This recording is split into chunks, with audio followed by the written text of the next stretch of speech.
I really think it was more about, less about the difference between Republicans and Democrats and more about the difference between capital and working class people. Because capital was being formed for the purpose of its own justification, aggrandizement, without regard to any principles of humanity, without regard to the rights of workers, their working condition, their wages, if they had any benefits at all. People were just looked as inputs into this grand industrial machine. But Johnson saw something else. He saw that there had to be equity. He saw that you can have sound business principles in government, you also have to have a heart. So, however, Johnson's clash with Mark Hanna reveals another part of American history. At the time that Johnson became mayor of Cleveland, William McKinley had been elected president of the United States. Mark Hanna, who went on to become a U.S. Senator, engineered the election of William McKinley.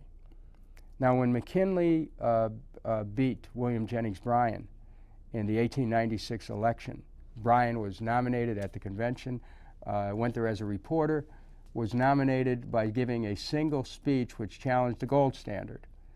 And it was extraordinary because he wasn't even considered to be a candidate. He walks out with the nomination and was riding along a populist storm. So the Democrats, got swept up in populism for a while. Mark Hanna, leading the Republicans, brings forward William McKinley, who was governor of Ohio. And he tells McKinley, look, you don't even have to leave your front porch. You just sit there, don't say much, and we'll raise the money to get you elected President of the United States. And so began, that was the genesis of corporate influence and massing huge amounts of money to influence presidential elections in a striking and staggering way. Nevertheless, William Jennings Bryan still ran a very strong campaign. But he was absolutely overwhelmed by the amount of money that Mark Hanna raised, much of it from Cleveland industrialists, in order to defeat William Jennings Bryan and win the White House for the Republicans in 1896 and then again in 1900. So Mark Hanna, contemporary of Tom Johnson, by the time that McKinley is ready to start his second term, of course, he was unfortunately assassinated. Teddy Roosevelt came in. The progressive era took another turn, where Republican progressivism was introduced.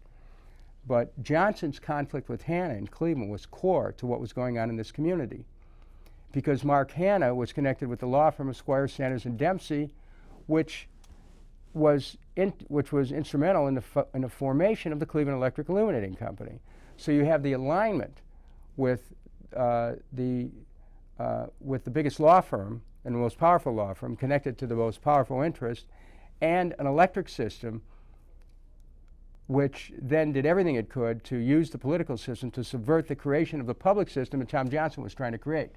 So here was Tom Johnson and Mark Hanna. They were at loggerheads throughout the time that Tom Johnson was mayor.